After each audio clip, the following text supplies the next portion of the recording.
I save my dough, I spend my money carefully. I want, I need, I make a plan.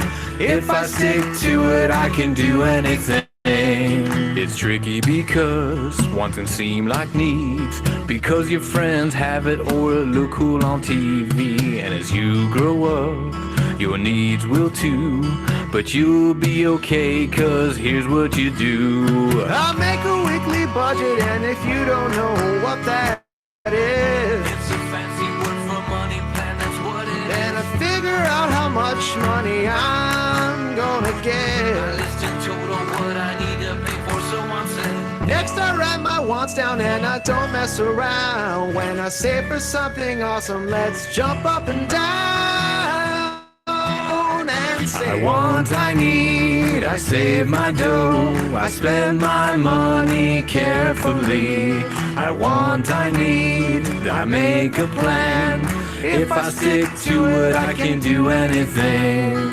Don't buy things without thinking it through. Keeping a budget is good for you.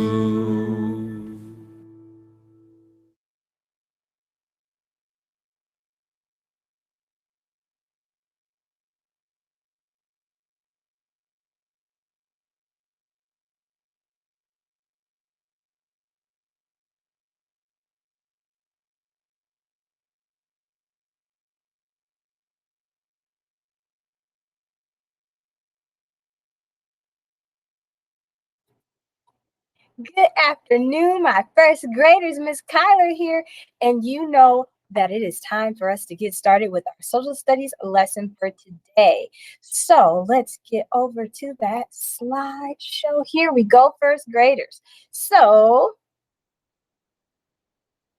we are going to be looking at producers and consumers. But before we even look at producers and consumers, because you're probably like, what is Kyler? But before we even get there, let's review what we discussed and learned on Tuesday. On Tuesday, we learned the difference between wants and needs. We learned that things like toys, sports equipment, video games, a new TV or a movie are all things that we really just kind of want. And those are things that we would like to have, but we don't have to have them.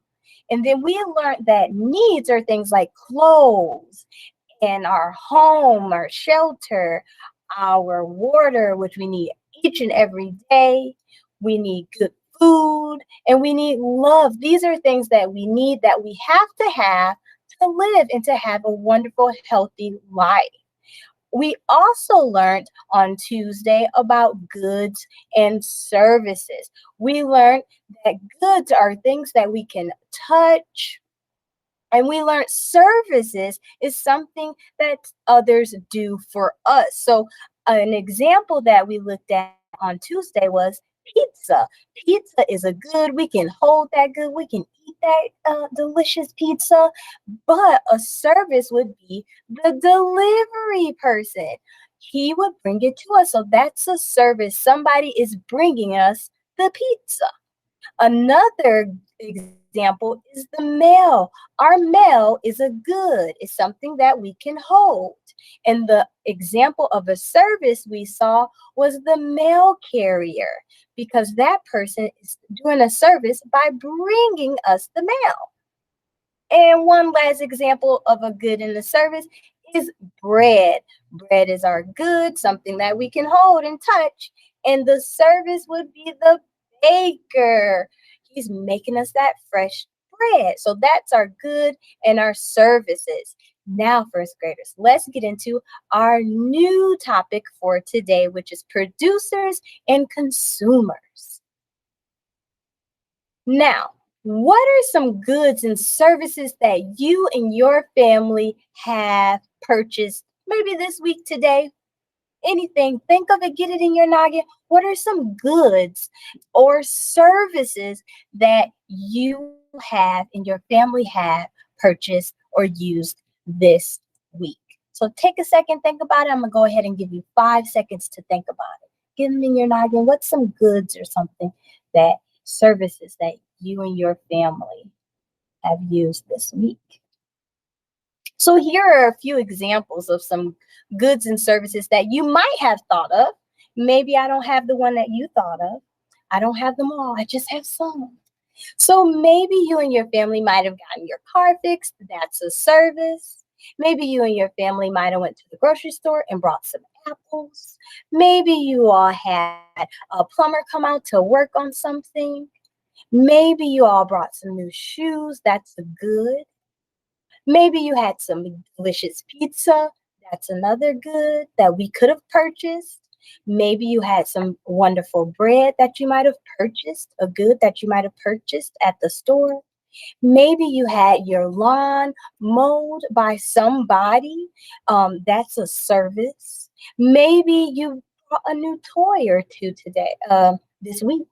Maybe you got a brand new phone. These are all goods and services that maybe you might have gotten done this week or maybe sometime this month or something.